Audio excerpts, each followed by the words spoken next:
Good morning, Rob Brown, Brendan Martin in Ocala, Florida, and got a great show today. It is the Friday College Football Roundtable. My AC is Lots- kind of in and out with the power today, so if you see my sweating, Yeah. it's just because I'm trying to get through the humidity. It's okay. Yeah, it is. Oh God, yeah, that's right. That's right. The power 3.4 million at one time in Florida, so we get one back as fast as possible. Yeah, Hey, they're bringing the grid back up, so they kind of take people back down and back up. So it's like we go through it, but we got the generator on today. We just got a little AC going. You're the man. That's right. It's going to be a fun day. Hey, lot to cover today. Dudley Dawson, Hogville.net, going to get his thoughts on the Hogs, what they're doing. Get his thoughts, too, on Tennessee, what he saw out of them that makes him think they can beat Florida or the Gators can be victorious. 6 of the last 8 in Knoxville. The Gators have come home a winner. Doug Dean, Frank Duffy, Ken Capps at the Texas State Fair for the OU Texas Red River Shootout. We're going to cover all the SEC's games this weekend. Get pen and paper handy and smash that subscribe button in the bottom right-hand corner. Allow notifications on your Android and iPhone. It helps us immediately. It helps us so much when you share the show and you subscribe. You'll get a ding in the morning. So we love our audience and our sponsors. We're here for you. And we got a big announcement Monday on a big new sponsor we're really, really excited about. Oh my God, I'm excited about this. So we'll be ready to roll Monday with that. And let's get started right now. Who is in? We got Frank. We got Doug. all sorts of people. We got loaded. We'll bring in Dudley Dawson, and and Frank. Go to hell, Ole Miss Duffy. So yeah, that's a nasty one. Dudley, we won't keep you long, about 15 minutes. I know you've got a lot of stuff. We normally have you on Wednesdays. That was so much fun, that trip up in Fayetteville last weekend. And when Doug Dean's ready, bringing Doug. But we had so much fun up there. I felt like there was a path to victory for Arkansas. Your takeaways from that game and what you saw out of Tennessee, what Arkansas did, and your thoughts on that Florida Tennessee game up in Knoxville tomorrow night. Well, first of all, I didn't really see a path to victory. I thought Tennessee would win and win rather easily. Arkansas has found ways to lose ball games instead of win them. And they were able to pull this off. It is a narrative-changing win, at least for a couple of weeks. I do think they're going to be bye this weekend. I would have taken bye last year when they were having the most trouble. But yeah, it's made people a lot happier around here, obviously. And you have a situation where they can concentrate even more on the next game with LSU, which is going to be big to continue the narrative. Because if you beat Tennessee and go out and lose to LSU at home, you're still pretty much back where you were in terms of trying to rally the troops, stayed around you. And I will tell you one thing: there's a lot of haters here this week that ain't saying anything. Yeah. Dudley, Travis Williams, Marcus Woodson. Like I told you when they came, having watched them work at Auburn, Florida State, Central Florida, but the 2 years at Auburn when Marcus was there, they're developers of talent and great recruiters, but they're also outstanding coaches. Talk about that game plan. Nico Iamaleava looked mighty pedestrian. I'm not going to say he looked like an Auburn quarterback because that's unfair, but he was holding the ball. He was confused. And even you kept thinking at some point Tennessee was going to get it rolling, and they never were able to get out of bed with 2 feet on the ground. Yeah, we talk about film work and maybe fans kind of gloss it over and, they're just watching on this and that. Apparently, Travis Williams went into intensive video therapy this past week, and he found some tendencies with Tennessee and was able to get them, according to him, more in 12. And that way they were able to really match up against the offensive line. I think we talked last week about a hat on a hat and those type of things. It was just a really great game plan from Travis. This week it was the defensive coordinator, not the offensive coordinator, was cashing that check and smiling. Well, Doug and Frank, we were all together last week when Chancellor Dr. Robinson came over. Got to spend some more time with him Sunday, Dudley. He came back over to the presentation by the McClellans and the Sigma News. They gave out 25 scholarships to the Sigma News up there. And all the donors met the people they were giving them to. Boy, that'll get you out of bed in the morning. Hey, I met Dr. Lawson. He's giving me a scholarship. I'm not going to miss class. But Doug and Frank, your questions to Dudley on what happened last weekend. That was pretty cool. Well, first of all, Rob, can any of those Sigma News on scholarship play quarterback? They're all in Arkansas. Well, there is the portal. It's open. Hey, Dudley, good to see you, brother. You too, Duff. And you too, buddy. Hat tip, wear big hat tip to Frank Duffy and the Cajun. What are they called, Frank? The Cajun Navy. Cajun Navy. I mean, you guys are doing unbelievable, heroic work for those. Thanks. Under such enormous stress and life-threatening stuff in Western North Carolina and elsewhere. But back to Dudley, I want to compliment Arkansas to me more than anything else this year. They look so well coached. I mean, the mistakes are going to happen with college players, but my goodness, to be dealt the hand they've got with some youth at key positions. And probably not a roster that is, I don't want to be unfair, but there's not even 80% of, say, a Georgia roster in terms of depth of quality. Arkansas coaching staff is getting every ounce of performance and ability out of that team. Is that how you see it, Dudley? Yeah, you speak the truth. Rob and I have talked about this many times. Arkansas from 1 to 42. Has been decent, but from 42 to 85 hasn't. And it's always been a deal now with Portland transfer where people are, some of the best ones are going out. I mean, the linebacking crews at Ole Miss, safeties, went back to their previous colleges, and something I've never seen. But they did a really good job at hitting on portal guys. And here's the one thing I would say. It's important to find the right talent, but it's also important to find the right reason to play. And I believe they've got some guys, especially on this defense and, even on the offense, that are playing football for the right reason. It's not to make money, even though that's an avenue you have now. It's because you want to win. And I don't care how much you get paid, how little you get paid. When you step between the lines, if you don't believe you can win, and you don't go all out trying to win, then you'll go 4-8. If you do, you'll win 4 games in the first 6, and you really should be 6-0. Really, you're right. And to Doug's point, the one thing about the coaching, you can't coach not to do turnovers. That's just a byproduct of the game, right? So you take away those turnovers, the Hogs are 6-0. They are the story of the SEC. That's the coaching job that Pittman has done. I'm so impressed. I'm hoping that you guys, for your sake, had recruits at that game against Tennessee, because if there were a lot of recruits there, there's going to be some Arkansas kids that are going to play for Pittman if he makes it through this year, and I think he will. There's plenty of them, and what's interesting, one committed after the ball game. He's a 2025 preferred walk-on, but his brother is an outstanding 2027 quarterback. Yeah, we call that a Strat B bid. Yeah. The other thing I see, guys, to borrow. I mean, boy, we're all wearing out Nick Saban quotes that somebody's gonna have to predict a gloss Sabanisms that we can refer to, but the rat poison comment. I love that. What you really, in using that term, I don't want to take away anything from a team like Arkansas that just played better than Tennessee. And at different points you thought, okay, Tennessee's going to take over here. Nope, not so much. Beat them. And and they're doing it with some smart game planning.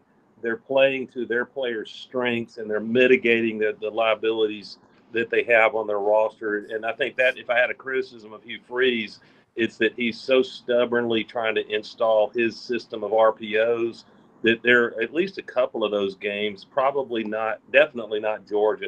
Georgia was always going to beat Auburn. They're just better right now.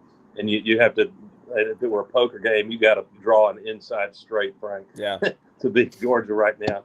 But I think Tennessee was eating rat poison of feeling all this love that they're the dark horse to win the SEC. And, technically they still could. I said, remember back in summer, guys, it feels more and more prophetic, although it was Captain Obvious, that I don't think there will be a single SEC team with fewer than 2 losses. Later in the show, Rob, if you're fair to me, we'll get to how I was loving Vanderbilt before it was cool to love Vanderbilt. He was. You definitely were. Wasn't bold. You were. Hey, Even I wasn't bold enough to. Anyway, I think Alabama tasted rat poison, and that contributed to them thinking they could waltz in there. Diego Pavia was on a show, and they brought Johnny Manziel on and surprised him with that. Cool. Because he models himself. He's a poor man's Johnny Football, is I guess what you'd say. But I think that Alabama in the coin toss, Pavia said they were just really talking trash and what we're going to do to you guys. And Pavia said they were just saying, okay, let's see, we'll see. And so how you take these teams, these rosters, that 30% of which are mercenaries brought in the offseason out of the portal, and how you create a true culture of team. It's like Kirby Smart said, the margins are so thin now. That's why you're seeing these close score, these narrower margins in a lot of games with teams that aren't supposed to be playing well. And Kirby said, everyone can go after our backups now with NIL. So, and I'm going to start valuing more. I'm going to really value a coaching staff that shows me they can really get players' attention to play hard every single week, not just when it's a marquee helmet on the other side of the field. Dudley, I want to throw something at you. Two things about Vanderbilt. Number one, I think they know you leave Broadway girls alone. They found out you don't throw the goalpost into the river. I mean, no, they got it back out, but it took an operation to get it out. They're going to make money out of that. So you got to learn how to win and learn how to celebrate. I think you got to been there before. You got to be there, or at least pretend like you do. Hey, you're going to cut up that Vanderbilt goalpost in little bitty 1-inch sections, and that would have made a lot of money. Going to give it to charity. Yeah, they're doing a 4-inch section of that goalpost. There you go. $1,000, 8-inch section. I think Rob Brown bought one. 8-inch section, a cool $4,000. I love it. I love it. If those Vanderbilt students were smart, they would have paraded that goalpost through Belle Meade and wrapped it in black and gold and said, "Boom, Cumberland." I'm gonna say this is something that Doug and Frank just referenced, and Dudley, you know this because you're a war horse. By the way, Fayetteville, if you have not been there lately, it's the Boulder of the South, but it's in a red state. It's absolutely the Fayetteville, Rogers, Bentonville, Springdale. Audrey's ready to move there. I mean, over 200 miles of mountain bike trails connecting all those cities. They got kayaking, whitewater. It's unbelievable. I'm just telling you, it blows your mind. All right, Dudley, if you can get your ones to practice as hard as your 2s and 3s, you have arrived as a coach in a program. Sam Pittman said something very prophetic this week. He said, you're getting your kids' attention when in the post-game interviews, they're repeating what you say to them in practice every day. And if they're not, you ain't getting through to them. But we're getting through to our guys, and that makes me real excited. I bet you he went and got 2 things of Popeyes after that one because he loves Popeyes. Yeah, Popeyes and his beer. I imagine there were a few cold ones, had around the state on Saturday night, last Sunday morning. It seemed like that game went forever. That's interesting. I think when you're the home team and it's upset, that clock runs so slow. Yeah. And you asked me about Tennessee back, and I still think they're going to be a really good football team. I think they had. I think Nico had post-snap problems. I don't think he had pre-snap ones. I think he had post-snap ones because they did something different. They switched things up. They jumped left and right, and the play that was called, maybe he didn't switch it to the right one. They're still a very good football team. Obviously this is going to be a big week for them. You mentioned six of the last 8 in Tennessee have gone to Florida. One of those things you throw out the records, but in Tennessee, they're going to be ready to show that the Arkansas thing was a fluke. They got a tough 3 weeks. Yeah, they got a tough 3 weeks, man. Arkansas, Florida, Bama, they've got their hands full. They had a little bit of a cupcake going early, but this is their month. They gotta prove it. Yeah. Dudley, one more question before we let you go, and let people know how they can follow you, because you're putting out a ton of great work. Doug, go ahead, because I think Doug had one, but I just want to say we'll be back on with you Wednesday talking about it, because I know the Hogs are off tomorrow, but great insight. Hogville.net is we cover all 19 sports. Got big scrimmages, baseball scrimmages this weekend with Oklahoma State. That's going to be fun. I hope Josh Holliday brings his brother Matt over for the festivities, and then obviously play LSU the next week. And Fearless Friday, you know how much I love my high school football.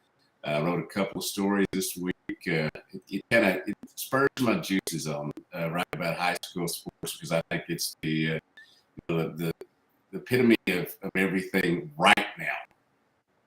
I agree. Hey, Doug's got another question. Yeah. Absolutely. Yeah, Dudley, this has been on my, because I've had as an Auburn guy, I've been able to watch Coach Petrino up close and personal, shake his hand over. You go way back, and I think his masterpiece, he's had a bunch of them, was going into Bryant-Denny Stadium in 2002, I believe it was, Rob, and you got no running. Carnell's injured, Ryan injured, and he took little Trey Smith and used the tight end a lot, and was able to go in there and beat Alabama, a game Auburn probably shouldn't have won. But it's been on my mind that he's sitting there, and I think he and Sam Pittman probably get along famously. And I have a feeling Petrino's an offensive guy, but I bet he gives some ideas to Travis Williams on here's what I would do to attack you. And so it all adds up. The game planning component of Pittman, Trav, T-Will, and Petrino, I bet that is some superior, evil genius stuff going on in game planning. Your thoughts on that, Dudley? I think you're definitely right. Not only expand it more, this staff they have this year is working so well together. And as I've mentioned on this show before, I think Dan Enos is a great coach. I think he's a great man, but the Dan Enos experience didn't work last year. There were so many chemistry issues and all that. But it's as of last game, everything's fine around here. But LSU could come in and put you back where you need to be. We'll see. Well, it's going to be a fun closeout. The next 6 games are going to be 3. You got Ole Miss, LSU, and Texas coming up to the northwest corner. It is going to be Dixon Street, could potentially be as crazy as Bourbon Street. So anyway, Dudley, have a great weekend. Easy We'll now. see you back Wednesday morning. Hey, one thing I can tell you is there was a Tennessee fan who obviously suffered a double loss on Saturday. Not only did he, his team lose, but he got arrested because Dixon Street's still undefeated. I saw one look like he got the hell beat out of him. He was running his mouth in the wrong spot, brother. Yeah. I saw that. Him and Barry Mayfield know what it's like. Dixon Street's undefeated. It's an awesome place, man. All right, Dudley, we'll see you Wednesday. Hogville.net. Check him out. And the high schools, over 200 high schools, he goes to every one of them. Thank you for being on here with us. Hey, and I'm going to tell y'all one thing. You just said it. Doug nailed it about Petrino at Auburn in 2002. Remember, Travis Williams was at Auburn 2001 through 2005. So he was a player when Petrino was a coach there. Right. And I wonder and think about the people that have influenced T-Will, Tuberville, Kevin Steele. This is a hell of a staff.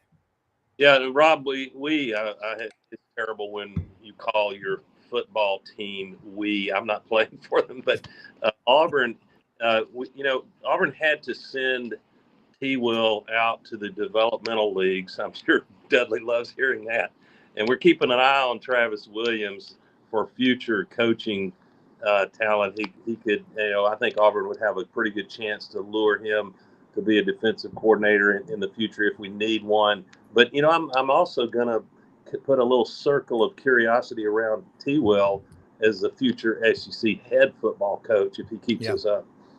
Yeah, I think they put that game plan in Thursday, and have you seen all the social media stuff, guys, where he talks about all the tape that he watched, and he saw these tendencies in Nico. Remember, Nico's only been in 2 SEC games, and both of them have been on the road, guys. I mean, that's a big ask to play against Brent Venables and then Travis Williams' defense. And another guy on that staff I keep talking about is Marcus Woodson. Remember what he did with Noah Igbenogany out of Hewitt Trustful, turned him in from a wideout to a defensive back, first round pick of the Miami Dolphins. So your cerebral gathering of those 3 guys right there.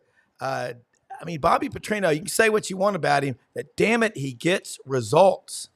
I mean, 3 weeks ago, they were dead men walking, and now I think they've turned it around. And look at Brendan's boy down there at Napier. I'm not saying he's staying, but he's turned it around as well. I mean, 3 weeks ago, they were both job openings. I think they're still up for grabs. I think it's still a 50-50 now on both of them, the way they've turned it around. Brendan, what do you think about the Napier deal? You would say that he's turned it around? I think they're playing. Well, hang on a second. I saw that game against Mississippi. I mean, calm down there. I saw the game against Mississippi State, and they imposed their will on State. Imposed their will? I don't know about imposing their will. I had Florida. And they're not that good, by the way. I had Florida as a bet. That was the easiest bet I had that day. They put them away in Stark Vegas. And look at that UCF game. Everybody was worried about that, and I said Florida's going to come out there and beat UCF, and they did. That was no easy match against Sweater Vest. So I'm telling you, those are 2 nice wins. They have put the gallows on hold. The electricity, they've turned off the generator. There's life for both these coaching staffs. Wrong. I'm not saying they're going to escape the year, but I'm just saying the odds are they're more on a 50-50 than what they ever were 3 weeks ago. Go into Knoxville and beat Tennessee, then you'll have my. Yeah, get a real win and impress me somehow. I mean, because you didn't score any points in the third and fourth quarter. There's a lot of stuff that's indicative of what they've done.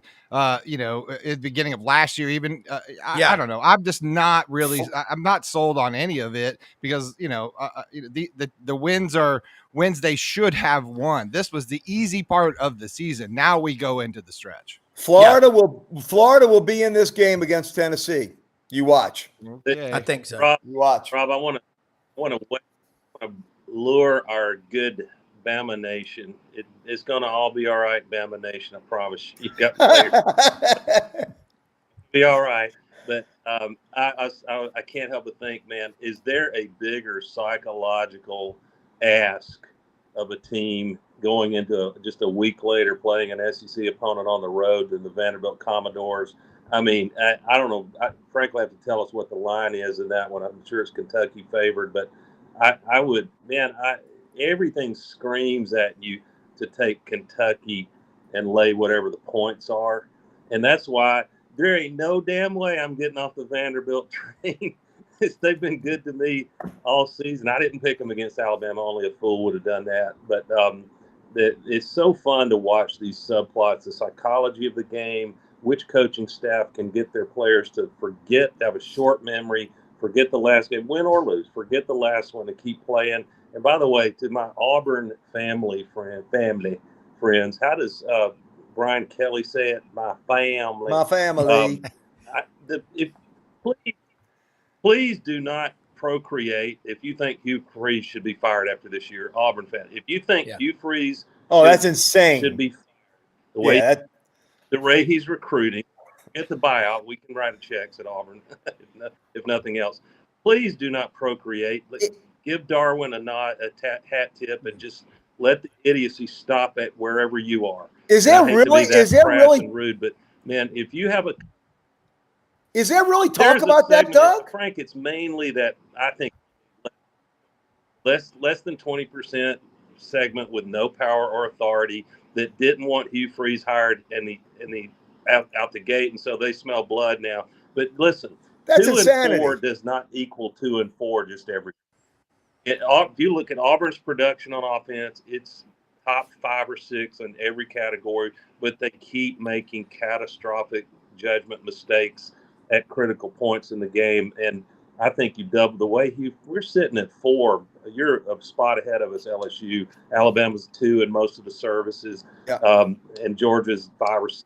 So if you're recruiting like that back-to-back years, you do not replace that coach. You double down on it. That's and right. Give the guy 2 or 3 more years. Look, most sane Auburn people realize that you guys were not going to compete for the SEC this year. This was a building block year. Well, the guys just gone out and gotten a top 5 recruiting class. What are you going to do? Yeah, Throw that away? That's insane. Well, here's one thing. Sam Turner. Yeah, Doug, if Auburn were a publicly traded stock, let's pretend Auburn's a pharmaceutical stock. Yeah. They had a scandal malfeasance with the CEO, and they lost their pipeline. They had no products in the pipeline, nothing in phase 2, phase 3 clinical trials of FDA approval to get onto the market. When you lose 57 players and you have one player 2 years later from the first class of Potato Head, and that is Jarquez Hunter, I've never, and I follow Auburn as a science, I've never seen the roster this depleted. If you were to fire Hugh Freeze, that would be the absolutely insanity. Yes. And you're going to bury the program. If you really want to bury Auburn, fire the freak coach and do this over and over. It never works to do. It's a long-term buy. When you're recruiting like this and your record's this, you're doing something special, Doug. Well, it would just be a petulant move. Yeah, and not only that, we're probably giving we're giving rumor more oxygen than it even deserves. Agreed. To be clear to our listeners, I don't think anything remotely serious about the possibility of our power brokers thinking that it makes sense to enter the hiring arena again after only 2 years. That would be back-to-back 2-year tenures. So it's not to be taken seriously, but I was just getting in front of the idiocy. Has Freeze mistakes with games? Yes, as do every single coach if you look at least 12 games. It's just that some teams can mask their coaching or QB mistakes because they are winning by bigger margins, and it doesn't come down to making one play. Well, by the way, we left the Fire Brian Kelly crowd in Vegas. We didn't let them back on the plane. When we were walking after the USC game, and I heard some of that, I was like, are y'all out of your mind? Sober up. We're taking you off the juice. There's just no way that you can do that. That's just knee-jerk reaction. It's insanity. Let me say, I want to say real quick before. Go ahead. Doug, go ahead. There's a delay. Yeah, go ahead, Doug. Well, I was just going to say and I'm acting like I'm Jimmy the Greek now, which is ridiculous. But I liked Ole Miss big against South Carolina. I figured Kiffin was mad and they would bounce back. Didn't expect that good a performance by the Ole Miss defense. And so the average, the public, I guess, is going to like Ole Miss going into Death Valley. Not me, Duffy. I think this when LSU's been quiet. Have you noticed how quiet things are about LSU? Everybody's talking about Georgia, Alabama. I like it that way. We'll see if Tennessee. I know, but that Ole Miss is going into a buzzsaw in Death Valley. Is it a night game, Frank? Yes, and I'll tell you, the last time we were underdogs at night, we won a game on a pretty cool 2-point play. If you can remember that.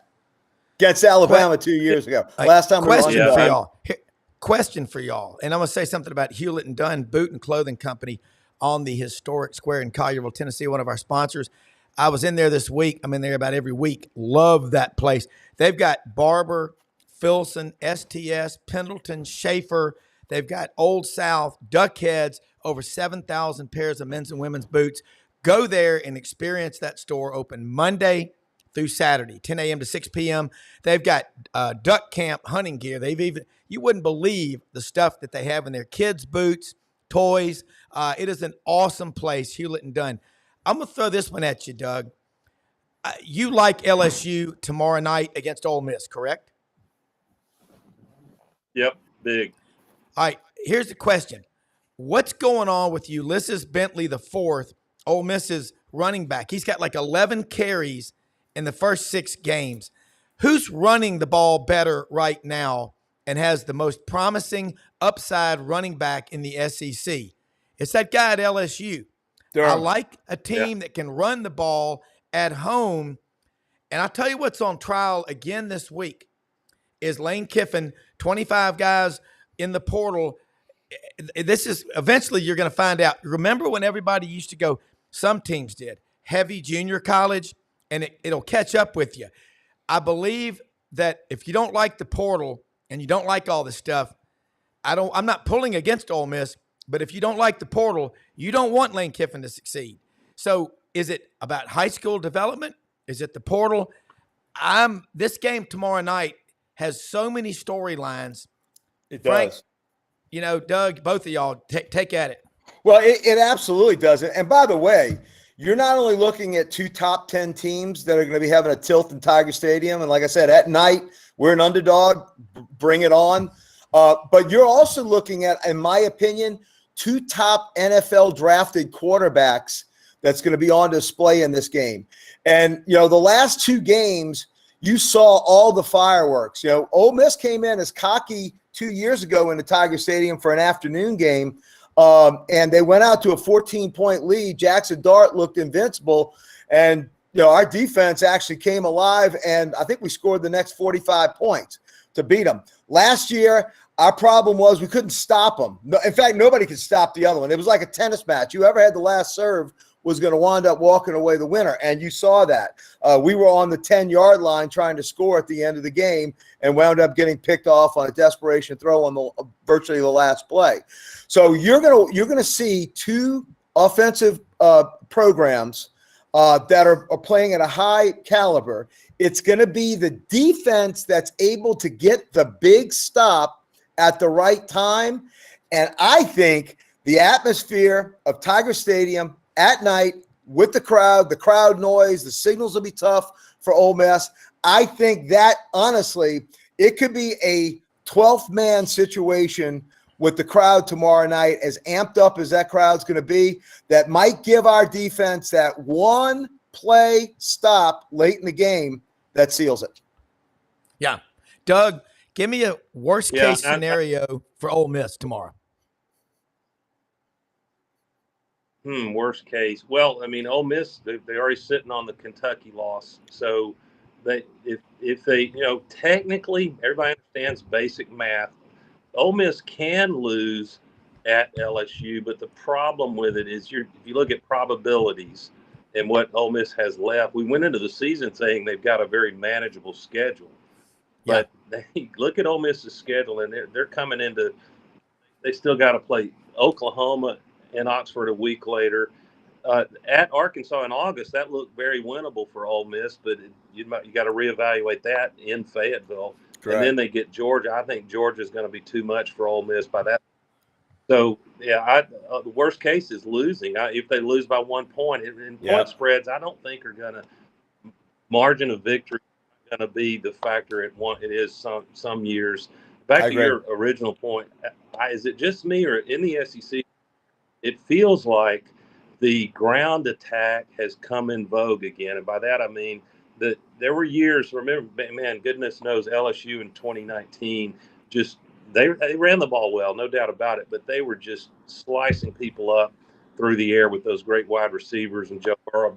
And things are cyclical. Now I see games being put away or mistakes being mitigated by being kind of heavy on the ground attack. And when a quarterback is fine, and Hugh Freeze should adopt more of this, when your quarterback gets up to the line and you think he's learned enough on RPOs to read a defense, going against $2 million a year defensive coordinators, and they've been doing this 30 years, and I would want him to say is, look, if anything feels uncertain to you, you never go wrong checking into a run play when you've got Jarquez Hunter or some of these backs behind you. That if it's 2 yards, that's a win.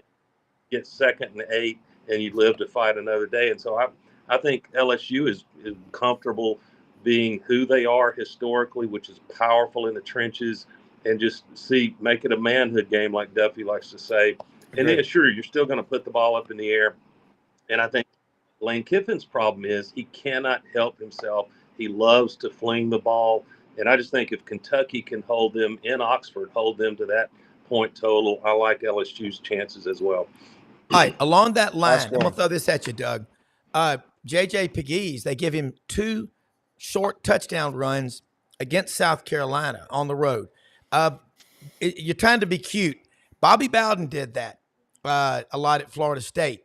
I remember in 1995, they lost their first ever ACC game. It was a road game on a Thursday night in Charlottesville against Virginia. Right. And they kept playing around, and they lost. And I look at this, and Doug, you look at Ole Miss, and their defense, it looks good. But if you can't run the ball, that's the point of this show, the running game coming back, because when everything else is if it ain't working, run the ball, control the clock, eat up clock, and get physical. I think, Doug, that's the best thing I've heard on this show today. That's why Vanderbilt beat Bama. They were controlling the line of scrimmage. And that wasn't a fluke. That was a beatdown. And by the way, let me tell you, I think there's a little bit more than just a fluke loss at Alabama. Let me tell you what I'm thinking. Alabama's culture under Nick Saban was incredibly businesslike. Yeah. There was no shenanigans bullshit on the sideline in an Alabama game or practice. He wouldn't have it. All the BS that you saw in Alabama with the Boers team against Georgia and other teams before that, all the pruning for the camera and stuff, that came home to roost, because there's no way you can preach rat poison and let the showboating go on. And I'm telling you, this is not just a one-off, we caught a cold. I think this could be symptomatic for the University of Alabama going forward. Doug, Alabama's got Frank, South Carolina. Add to that.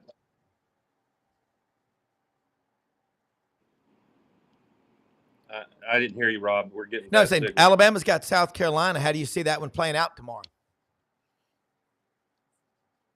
Well, I'm not as foreboding as Frank about. I think we just need to see Alabama play a couple more games, and then you'll know what. I think in late November, Coach DeBoer, and it doesn't mean that it points to him being a bad hire. It's the transitional year, and a lot of their leaders, like Caleb Downs, who's doing really well at Ohio State now and driving a Lamborghini. These guys, I'm sure they missed some of those players and team leaders, but they're still loaded. So in late November, DeBoer the book on him will be people kind of chuckling about that embarrassing Vandy loss, or is it really embarrassing? Or are we just kind of applying Vanderbilt of old to a Vanderbilt team that's actually playing very competent football right now if you go take the time to watch them play? Was it just me, or it is so beautiful to see that little shovel pass executed well, because if they drop it, it's an incomplete pass. But you let guys rush right past it. There's a running back for easy. So I think I would pick Alabama to roll against South Carolina. I agree. At home, they're going to be playing with some anger, and they're just better than South Carolina. But then you have to go look at they go to Knoxville a week later. And that'll be two teams both really trying to get their name back in the hunt as competing to play for the SEC championship. Whichever team drops that game is really up against it making the playoff. And how weird would it be? And it's not what you're. I know you're. How weird would it be to say? And I don't wish this on the Crimson Nation, proud program, but to have beaten the Georgia Bulldogs in October and end up not making the playoff. How do you do that? That would say everything about the college football world we live in now. Ken Capps is no longer sideways. He's at the Texas State Fair out in Dallas. They got a football game there tomorrow at the Cotton Bowl, and it's the first time it's ever been an SEC game. So what's that like? Well, I tell you, Rob, I'm still sideways, even though I turned my camera around. Okay, We couldn't figure out what was going on. Me neither. You know, these remote broadcasts are kind of tricky, you know, and I'm not at the house, but I'm here at the Cotton Bowl, and you know, I just had a beer truck pull up behind me, so I guess they're getting ready here today. Frank, I was thinking about you. A gigantic 18-wheeler beer truck just pulled up. Gotta love them. But you know, think of this: after all the upsets of last week, think about this: Week 6 in the SEC. The team that is undefeated and #1 in the nation is a former team from the Big 12. And that's the University of Texas. I mean, I don't think anybody would have ever scripted that in the beginning of this season. Certainly not when we were all together at SEC Media Days here in Doug Dallas. Dean did. We did. Yeah, me and Doug Oh, actually you did? did. Okay, Doug. Well, Yeah, we both Doug, I called got a Texas. corny dog stand right down the road here. I'll get you a good corny dog. Do you take mustard or ketchup with your corny dog? But you know, Texas is really sitting in a very, very precarious situation because they are the overwhelming favorite in this game, 14.5 points, ranked #1 in the nation, and all the pressure is on Texas. And if you're a Texas fan over the years, you know that you want to come into this game the underdog. Yeah, look at 2 years ago. Same thing. Exactly. You want to come in the underdog. And, you know, last year Texas was also the favorite. And what did Dylan Gabriel do? You know, Texas was winning. I mean, they had the game in hand, 1:22 to play. Dylan Gabriel marches them down the field, you know, all the way down the field. They scored a touchdown in the last few seconds and win the ball game. Yeah. So, I mean, this game can go either way. I don't think Texas is feeling confident about anything. I think they feel good about their team, but I think Sark has got them in the right mind frame as far as, you know, we just got to come into this game and play our game. But, you know, it's going to be, again, a whole different ball game because you've got Michael Hawkins, the new freshman quarterback at OU from Frisco, right here in the Metroplex, just right up the road from the Cotton Bowl here, about 30 miles. Yeah. And, you know, he's a true freshman, and he runs. And, you know, Texas, I'm sure, has been preparing for that. But what I find even more shocking than Michael Hawkins being the starting quarterback now is the downfall of Jackson Arnold. I mean, Jackson Arnold 2 years ago was going to be the heir apparent, the second coming for the Oklahoma quarterbacks. And it's kind of like what, you know, if y'all remember Spencer Rattler a few years ago. And then all of a sudden, boom, he starts off kind of slow, has a bad game and gets benched. So, you know, my question is, you know, is he going to transfer out of here after this year? Because, I mean, unless Michael Hawkins, you know, completely fails, which I don't think he's going to do, you know, he may end up being the starter. And I think tomorrow it's going to be tough for him, being a freshman quarterback, to come in against the #1 team in the nation. But it happens all the time. And Texas has a very good shot of, you know, it's going to be a tight game. Let's just put it that way. Yeah, Doug Dean, jump back in. See if you're there. I wanted to get, because Doug in the preseason had Texas as his #1 team. And Doug, I want you to talk with Ken about Texas because you saw this coming.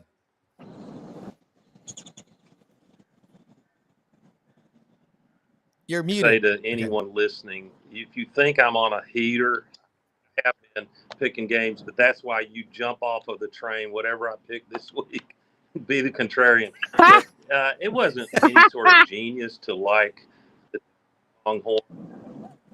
We hear the reason I like Texas, I'm that high on Steve Sarkisian, and I observed a little subtle thing that, you know, people that do, or in my line of work, are maybe more skilled to notice. And that's Sarkisian has really committed to culture, and he's not just taking any hired gun player he appears to be really taking his time to take kids that are there playing there for the right reason. They got to have the measurables and they got to have talent, but he's calling some of those. And then it helps when you play the kind of defense Texas has been, and you've got Quinn Ewers. It didn't quarterback cross my room mind doesn't that suck. Arch Manning That's would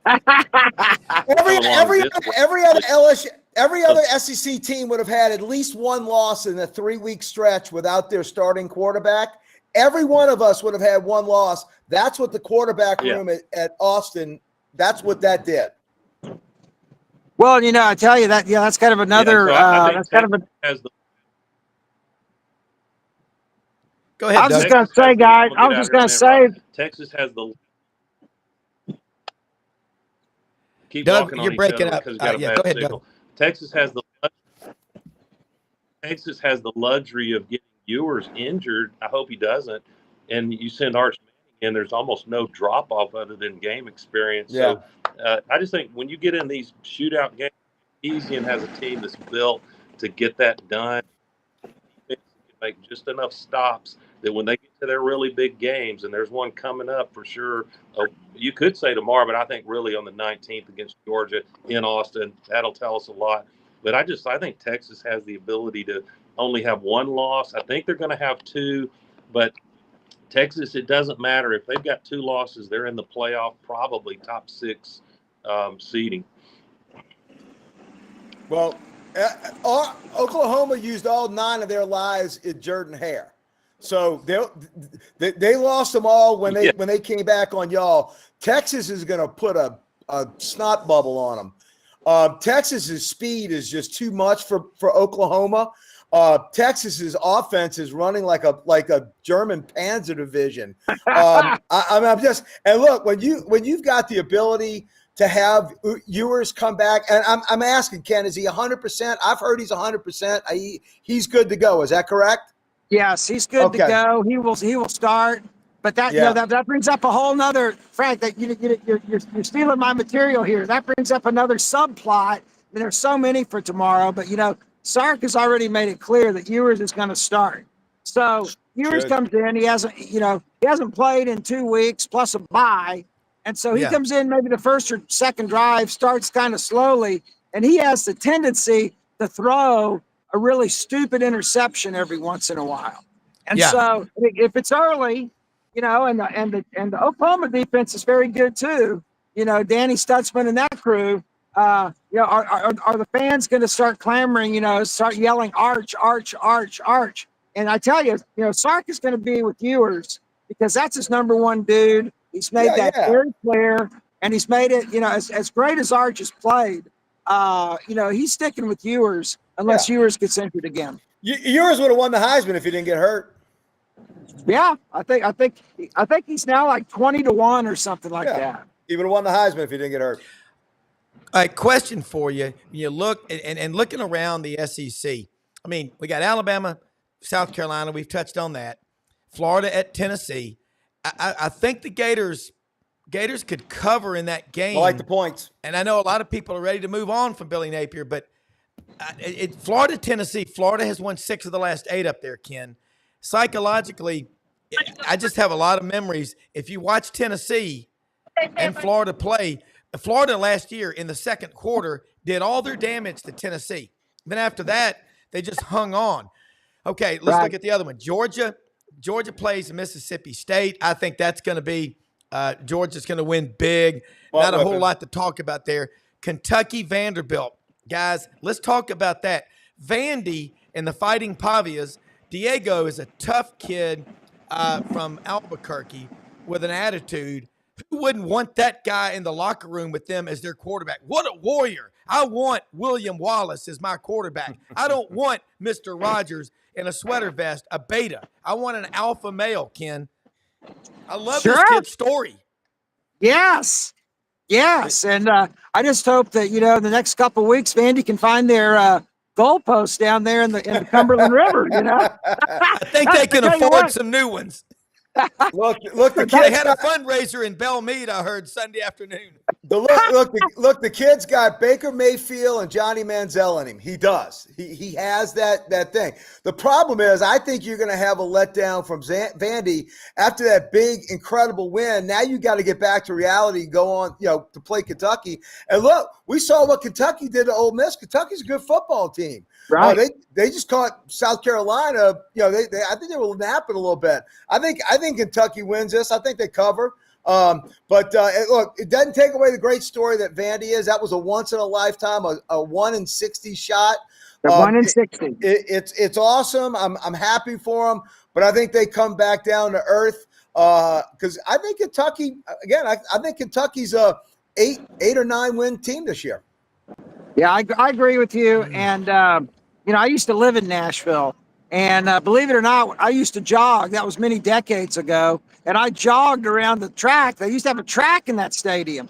Yeah. And so it was so much fun for me to watch that game and to watch. First thing I thought of, though, we've talked a lot about rushing the field on this show. It's like, well, that Vandy's going to have to cough up, either 25 grand or 50 grand to the SEC for doing that, but I'm sure there's some alumni that's already paid that. It was 100, and I guarantee you the Vanderbilt endowment happily forked that over. Well, as Dean Wormer said in Animal House, I believe we can make up a collection, a contribution from the alumni fund. The honorarium. I'm sure we can. Yeah.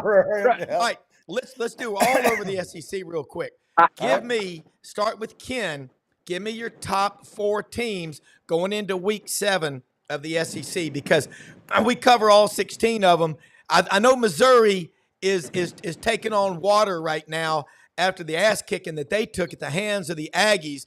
They're still cheering, and all those cadets out there with those birth control haircuts, man, they're all getting sunburned. That's tough. It was 150 degrees out there in Austin. Yes, that was rough. Yes. It's going to be 95 here tomorrow. 95 is going to be the air temperature. So not exactly a fall football day here at the Cotton Bowl, but it doesn't matter. I've seen this game when it was 45 degrees. I've seen it when it's 100 degrees. So it's amazing what the weather does here in Dallas on the second weekend of October. But back to your question, it's obviously it's Texas, Alabama, still Georgia. And that 4th team is kind of lingering out there. I'd put Mississippi in there. Now, Rob, they got to go to Baton Rouge tomorrow night. And Frank, y'all are down there licking their – look, it's – to me, having been a TV reporter out of college for a couple of years, it's what we don't get in the 22 minutes of content of a 30-minute newscast that you really need to know about. You're not hearing a lot about LSU. And usually the biggest badass – in a bar when a fight breaks out is the one that you think the least. Most of my really tough friends that have been in combat have said, fight breaks out in the bar, I'm going out the side door. I don't need any more of that crap. But LSU is licking their chops. And I'm going to be at a party tomorrow night, an Ole Miss party. I'm covering the SEC. Frank, that Tiger's going to be roaring. There's only 3 undefeated teams in the SEC, boys. It's Texas, Texas A&M, and LSU. Those are still the 3 that are still undefeated in the SEC. Within conference play, yeah, that's right. In the conference, my 1 is Texas. Has been all year. My number 2, actually, I think is Georgia. Even though they lost to Alabama, I think Georgia's number 2. Bama's number 3. But my number 4 is the winner of tomorrow night's LSU Ole Miss game. That's who I would put in the 4-team round robin. I think the winner comes out of that in better shape than Tennessee, and just slightly better than A&M. I frankly put A&M ahead of Tennessee, in my opinion. I think A&M has played fantastic football. I think that even though I had Notre Dame bet in that first opening game, Texas A&M has really come on in the last 4 weeks. They've taken care of business, and they beat a hell of a good Arkansas team. So I think it's going to be the LSU Ole Miss winner tomorrow night, and my money is on an eerie October night in the Bayou when the fog rolls in. and you can walk down on the bourbon just on the scent of it alone. I think, and look, at some point in time, Ole Miss is going to wake up and remember who they're playing, and they're going to remember that they can't find their way to Atlanta if you spotted them a GPS and a flashlight. And we at LSU call the Mercedes-Benz Stadium and the Georgia Dome Tiger Stadium East. I think that realization is going to come back because at the end of the day, we're LSU, they're Ole Miss. Well, Ken, let me ask you this. Have you had a chance to sit down and have a burger with Mike Elko? Because he looks like he likes a burger. The guy's an Ivy Leaguer, I think. Yeah. Dartmouth? No, I have not. I have not had a chance to visit with him one-on-one. I was very, very impressed with how he handled himself at SEC Media Days. Yes. And that's the thing though. At SEC, the only knock I have on SEC Media Days versus the Big 12 Media Days is that after the coach goes up on stage and talks for the network and everything else, after he finishes, he does at the Big 12. The coach does a media gaggle on the side of the stage with all the reporters. That it's just kind of expected. It's very informal, but that's where you get a lot of the real kind of news, the sound bites. And with the SEC, they take those coaches up to the stage with Sankey introduces them, and then they take them up the stage, and then somebody walks them right back behind that black curtain, and you don't see them the rest of the time. Yeah. And so I would love to sit down and talk to Elko. I've thought about going up to when he does his radio show up in College Station. It's only about 100 miles from here. Going down there on like a Wednesday night, and apparently he's very cordial. We'll go out into the audience and talk to people, take pictures, sign autographs, and that's something that Jimbo and Kevin Sumlin would never in a million years have done. Yeah, hey, and just don't let the cult snatch you up. Don't let the cult snatch you up. No. I'm going to tell you, A&M fans they're off the charts in terms of loyalty. Y'all know that. But Elko, I think they've got an adult. They've got a guy that understands that program, understands what they are, what makes them tick, and he's dialing into that, and they're playing under control. And Connor Wigman coming back. This kid was a 5-star coming out of high school.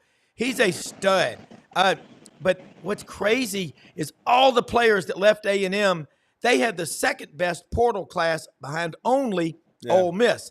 But it's that line of scrimmage, just the depth. And they lost 3 defensive tackles, guys like Isaiah Reichs, who's at Auburn, Walter Nolan, who is at Ole Miss now. A&M looks what they did to Missouri, guys. Let's get your thoughts on Missouri. Ken, you've traveled the Big 12. Frank, you know it. You've been everywhere in Bengal 1. Damn it, Drinkwitz and Missouri, don't talk about bad calls. Any smart coach will tell you most every game comes down to 4 or 5 plays, and don't let some guy that's 3 times your age in a striped shirt beat you. That's pitiful when you blame the damn officials for losing a game. I 100% agree. And as a head coach, look, I know these guys are getting paid, but damn it, take responsibility and say, hey, they pay me a lot of money to coach this team, and my assistants get paid a lot of money. It is my job. That is BOLIC, Basic Officer Leadership Indoctrination course. You ask any Marine, Army, Navy, Air Force, Coast Guard, they will tell you, as a platoon leader, second lieutenant, 22 years old, coming right out of college, you got 60 men in your platoon, 3 of them go out and get a public drunk, disorderly. It's your ass that's on the line. Right. And as a head coach, you have got to stop this. And I'm for Auburn, obviously, in the full disclosure. Everybody's got to pull for somebody. But I don't like that. I believe you criticize them in private. I'm not soft. I'm not PC. I'm not woke. I think y'all know that. What I am is do the right thing. And you know what? If you're going to embarrass or just rip somebody up, you don't have to do it in front of national TV. Right. Just say, you pay me a lot of money. It's my job. FIY. You know what that is? FIO. Figure it out. And I tell you, John Hartwell, my friend, the AD at University of Louisiana Monroe, He's got his new football coach in there, Bryant Vincent. This guy is That's a good. rising star from Great. Glasgow, Kentucky. We had him on the show about a month ago. I texted him the other night. They beat James Madison 21-19. John Hartwell called me Thursday night. We were talking. He's sending me a T-shirt, and it's when they rank all the Division I schools in the preseason. It says ULM number 134 in the preseason, and they're 4-1. They play Southern Miss for homecoming tomorrow. Try to go 5-1. The T-shirt says PTW LFG. Prove them wrong, and y'all know what LFG stands for, laughing for gas. But that's what I love about college football, guys. Like that. These great – all right, what's the top food?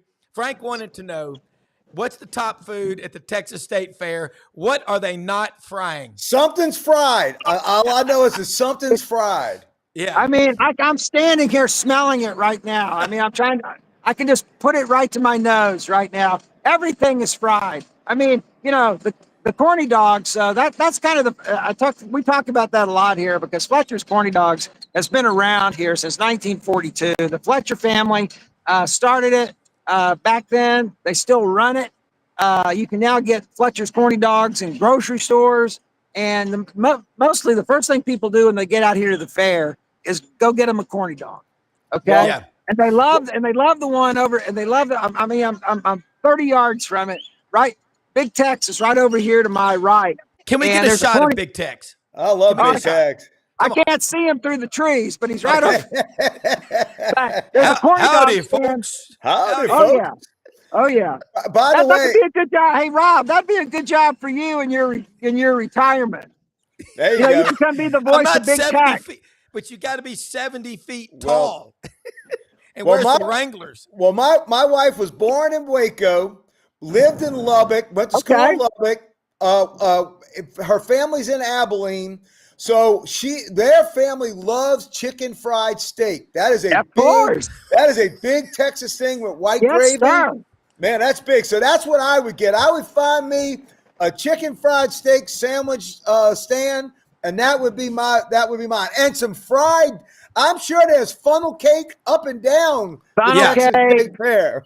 Well, we've got fried cotton candy bacon this year. Oh, Lord have mercy. Lord That have is mercy. that won the Big Tex Award for best new sweet food. Oh, that's freaking So- awesome. I'm in. Wait, You know, say I've got that a- again. I mean, Say literally, that again. Candy bacon. Before I go to the Cotton fair, like I don't eat for 2 days. And I I know bet. that when I leave after being out here for 8 hours, I know that I better not eat for another 2 days after that. Well, And you're Rob, like an anaconda that just swallowed a goat. That's right. When you go to the That's Texas right. State Fair. and Rob, That's right. Rob, we've got all my. It's killing me not being in Louisiana this weekend because our dog is rehabbing I from know, surgery. It's killing me. But I've already heard my buddies. They had their first cool snap in Louisiana this morning. So the gumbo pots are on, the jambalaya is on. But I'm just Right. I gotta tell my Ole Miss buddies, we ain't got no damn candelabras, brother. You just gonna have to come and do what you can. There's no candelabras at an LSU tailgate. Sorry. Well, you know Okay. what? That's just at the Grove. You know you're in the South when you're eating boiled peanuts, cold beer on the tailgate of a pickup truck. I want to say something. Georgia, don't count out the dogs. I'm watching. Well, here's what No. Georgia did. Georgia slowed down to get faster. What they did when they forced the comeback against Alabama, it forced some of those playmakers to step up that had been in hiding, and now they realize what they got. And as Etienne, the running back, gets more involved, Yeah. that's going to be the key. And for Texas, what's the theme of the week, Ken? The grind. You play Oklahoma tomorrow in the Texas State Fair. The next week you go home and play Georgia. This is going to be, but in the past, they would have to play Arkansas. So Right. there's so many great storylines. We're about to wrap up, but there's so many. many great storylines. Let's get to, you can't get it all in.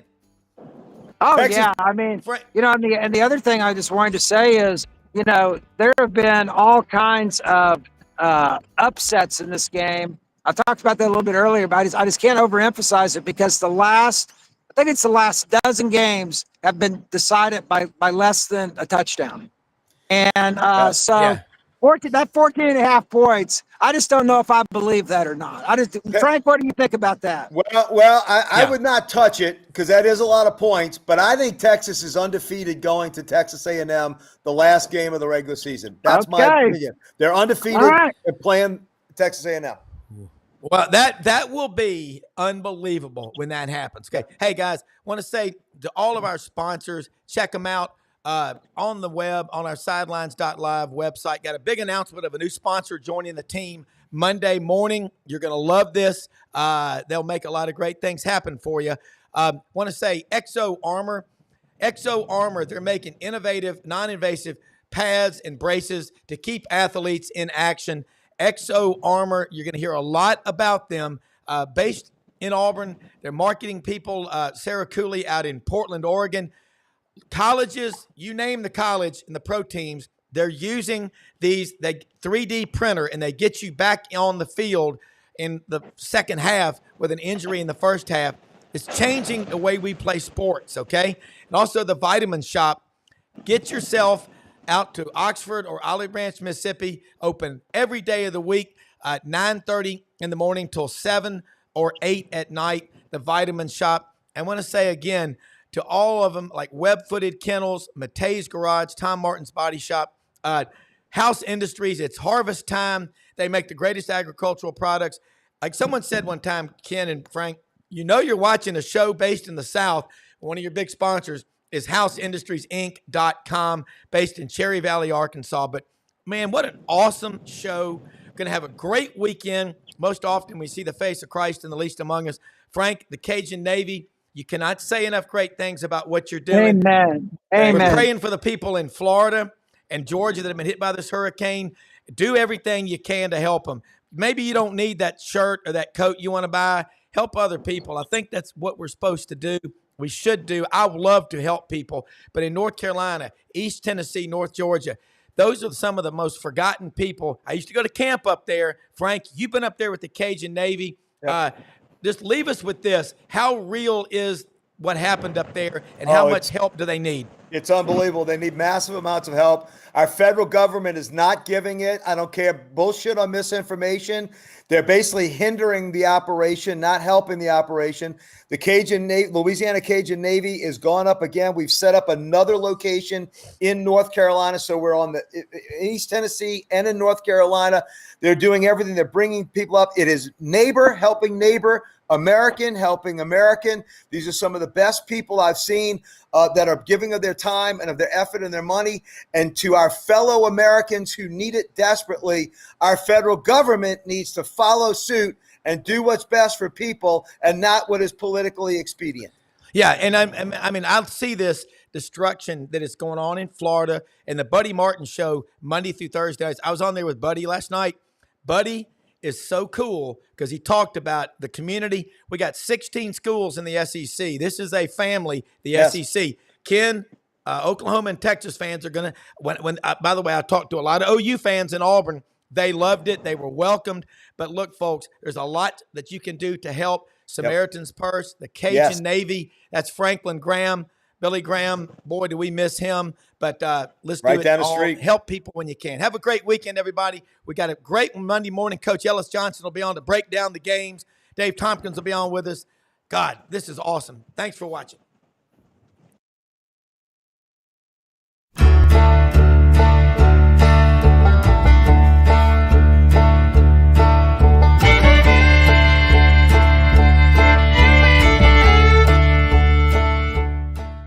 In a perfect world, you'd set a health goal and results would happen overnight. In this world, the real world, it takes time, dedication, and the right support to achieve your best self. The Vitamin Shop's health enthusiasts are here to make sure you're not wasting a single moment on the wrong supplements. From the highest quality sports nutrition and superfoods to the most sought after trends, you'll find a huge variety of science-backed solutions for every goal. And the people to help guide you along the path to greatness. Unbelievably, every 2 minutes in our communities, a child is either bought or sold for sex. I am Ari Dickey, board member for the Nashville Anti-Human Trafficking Coalition.